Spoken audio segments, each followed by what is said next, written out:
Shri R H. Kotak primary school standard 7 English unit 1 am I lost. વિદ્યાર્થી મિત્રો, આ પાઠની એક્ટિવિટી 6 સુધીનું આપણે કમ્પ્લીટ કરી લીધું છે. આજે આ જ પાઠમાં નવી એક્ટિવિટી તરફ આગળ વધી રહ્યા છીએ. ચલો જોઈએ કઈ એક્ટિવિટીમાં પહોંચ્યા. 7ની એ જોઈએ. Read this instruction. અહીં ઇન્સ્ટ્રક્શન આપેલી છે, આપણે વાંચવાની છે. વાંચીને બરાબર સમજવાની છે. એના ઇન્સ્ટ્રક્શનના 9 પોઈન્ટ આપેલા છે. 9 પોઈન્ટનું ગુજરાતી કરીશ. તમારે ધ્યાનથી સાંભળવાનું છે અને એનું બરાબર પાલન થાય એ જોવાનું છે. વિદ્યાર્થી મિત્રો, 6 એક્ટિવિટી સુધી આપણે સાસણગીરનો અભ્યાસ કરેલો છે. સાસણગીરમાં શું છે, શું જોવાનું છે, કેવી રીતે ત્યાં જવાય છે, ક્યાંથી કેટલું નજીક છે, દૂર છે, એ બધું આપણે જોઈ લીધું છે.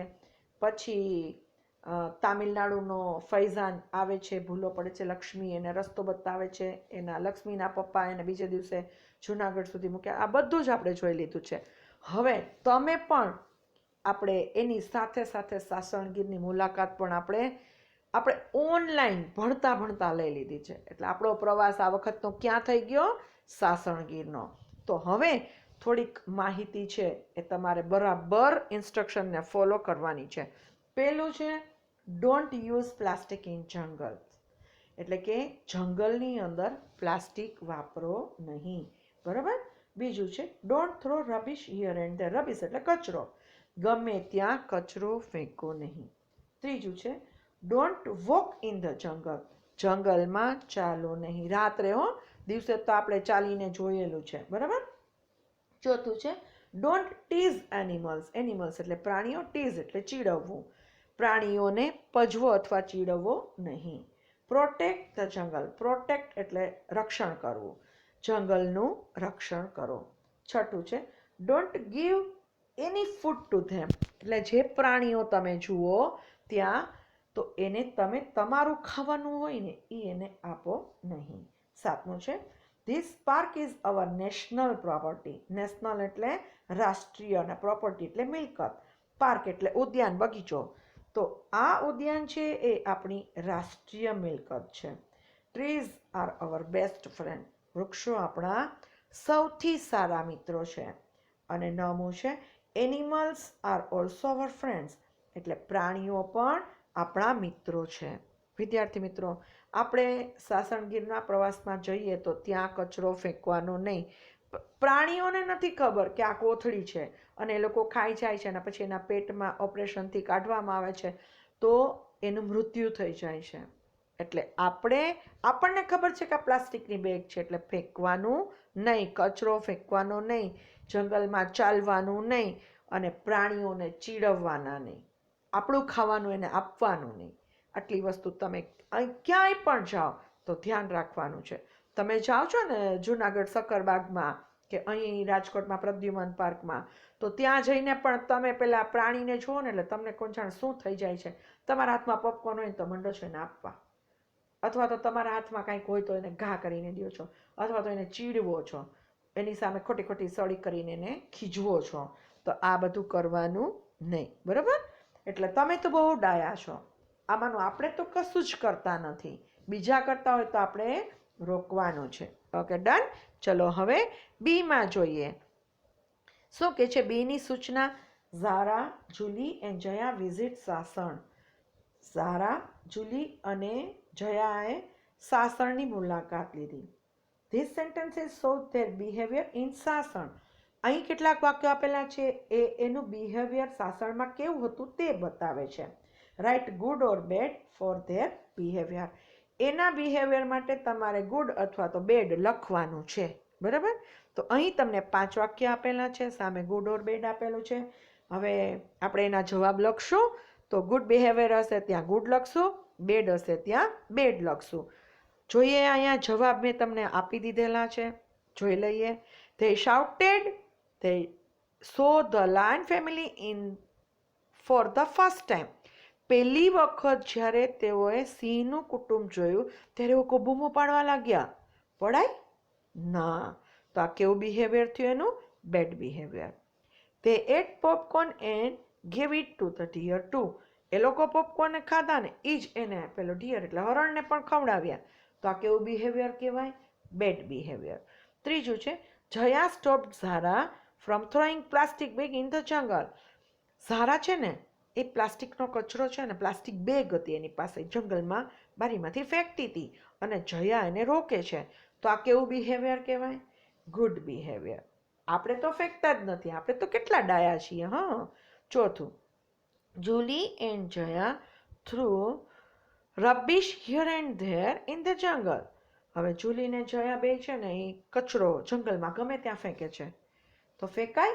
ન ફેંકાય. તો કેવું બિહેવિયર આવશે? Bad behaviour. પાંચમું છે Julie pulled the branch of the trees. હવે જુલીએ શું કર્યું? ઝાડને જોયું તો એની ડાળીને ખેંચવા લાગી. તો આવું કરાય? આપણે જોયું ને, trees are our best friend. એટલે આપણે આવું કરાય? ન કરાય. તો આ કેવું બિહેવિયર આવશે? Bad behaviour. આ કોઠાના જે આપેલા જવાબ છે એ તમારે શેમાં લખવાના છે? પાઠ્યપુસ્તકમાં. અને શું કરવાનું છે? ગુડ અને બેડ લખવાનું છે. ઓકે, એટલે લખાઈ જવું જોઈએ. પણ શેનાથી લખાશે પાઠ્યપુસ્તકમાં? પેન્સિલથી. Okay, done. ચલો હવે આપણે આગળ વધીએ. તો અહીં તમને એક મસ્ત મજાની વાત, જો કેવું સરસ સિંહનું બચ્ચું બતાવેલું છે, સિંહ બતાવેલો છે, એવું બતાવેલું છે ને, તો આપણે જોઈ લઈએ. Interesting facts about Asiatic Lions.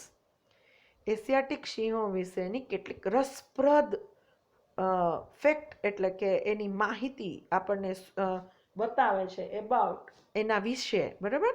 Interesting છે, રસપ્રદ છે. કેવો હોય છે સિંહ? કેવી હોય છે સિંહણ? વજન કેટલું હોય છે? હાઇટ કેટલી હોય છે? ઊંચાઈ કેટલી હોય છે? પૂંછડીની લંબાઈ કેટલી હોય છે? કેટલું જીવે? બરાબર? તો આપણે જોતા જઈએ. પહેલું છે weight. Male approximately 150 kg to 250 kg. Male એટલે નર, એનો વેઇટ એટલે વજન. મેલ એટલે સિંહ અને ફિમેલ એટલે સિંહણ. બરાબર? તો વજન જોઈએ નર સિંહનું એટલે કે સિંહનું લગભગ 150 કિલોગ્રામથી 250 kilogram. Female 120 kg to 180 kg. તો ફિમેલ જે છે એટલે કે સિંહણ હોય છે એનું વજન જોઈએ તો 120 કિલોગ્રામથી 180 કિલોગ્રામ હોય છે. બરાબર? લેન્થ એટલે કે એની લંબાઈ, કેટલા લાંબા હોય સિંહ એમ. મેલ એટલે કે સિંહની લંબાઈ જોઈએ 1.7 મીટર to 2.5 મીટર. સિંહની લંબાઈ 1.7 મીટરથી 2.5 મીટર જેટલી હોય છે. અને ફિમેલ એટલે કે સિંહણની 1.4 મીટર ટુ 1.75 મીટર. એટલે ફિમેલ જે છે માદા એટલે સિંહણની લંબાઈ જોઈએ ને તો 1.4 મીટરથી 1.5 મીટર જેટલી હોય છે. લેન્થ ટેલ એટલે કે લેન્થ એટલે લંબાઈ, ટેલ એટલે પૂંછડીની લંબાઈ 70 સેન્ટીમીટર ટુ 105 સેન્ટીમીટર. બરાબર? તો લંબાઈ જોઈએ પૂંછડીની તો 70 સેન્ટીમીટરથી 105 સેન્ટીમીટર સુધી પૂંછડી એની લાંબી હોય છે. લાઈફ સ્પાન એટલે કે એનું આયુષ્ય, એનું આવરદા કેટલું હોય છે તો 16 to 18 યર્સ એટલે કે 16 થી 18 વર્ષ હોય છે. ટિપિકલ ડાયટ એટલે એનો વિશિષ્ટ આહાર. ડાયટ એટલે આહાર શું હોય છે તો આપણે જોઈ લઈએ ડિયર, વાઇલ્ડ બિયર્સ, બફેલોઝ અને એન્ટીલોપ્સ. ડિયર એટલે હરણ, વાઇલ્ડ બિયર્સ એટલે જંગલી રીંછ, બફેલોઝ એટલે ભેંસ અને એન્ટીલોપ્સ એટલે કાળિયાર. હરણ જેવા જ હોય. બરાબર? એટલો એનો આહાર જોઈએ એ શું ખાય તો હરણ, જંગલી રીંછ, ભેંસ, કાળિયાર આવું બધું એ ખાતા હોય છે.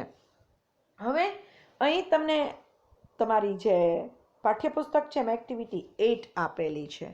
એક્ટિવિટી 8 છે ને એની અંદર હું તમને ખાલી સમજાવું છું, સમજવાનું છે. એક નકશો આપેલો છે, નકશા ઉપરથી તમારે એને ગોતીને દેવાનું છે. બીની અંદર તમારે પાછો મેપ ગોતીને ટાઉનને આપણે કરવાનું નથી. સી છે એની અંદર તમને સૂચના આપેલી છે કે બસ સ્ટોપ ઉપર તમારો મિત્ર છે મોબાઈલ દ્વારા એનો સંપર્ક કરીને તમારે એને સ્થળની મુલાકાત માટે સૂચન આપવાનું છે, મેપ દોરાવવાનો છે. એવું કંઈ જ આપણે કરવાનું નથી. ડી છે ને એ પ્લે ધ ગેમ્સ છે. તમે જ્યારે આવશો ને ત્યારે આપણે રમીશું ગેમ. બરાબર? ઓકે, તો એક્ટિવિટી 8 છે એ આપણે કરવાની નથી. એક્ટિવિટી 7 સુધી આપણે અત્યારે કમ્પ્લીટ કરી લીધું છે અને એક્ટિવિટી 7 માં બી છે એ કોઠો છે એ તમારે બેડ અને ગુડ બિહેવિયરનો પેન્સિલથી પાઠ્યપુસ્તકમાં લખવાનો છે અને એ જે છે ઇન્સ્ટ્રક્શન જે આપેલી છે એને બરોબર ફોલો કરવાનું છે. ઓકે, થશે ને બધું જ? અને તમને આટલી સરસ સિંહ વિશેની માહિતી, સિંહ અને સિંહણ વિશેની મળી, એ પણ તમને બહુ જ મજા પડી હશે. ઓકે, ચલો તો હવે આપણે આગળ જોઈએ. Thank you for watching. See you soon in the next lecture. Goodbye. Have a nice day.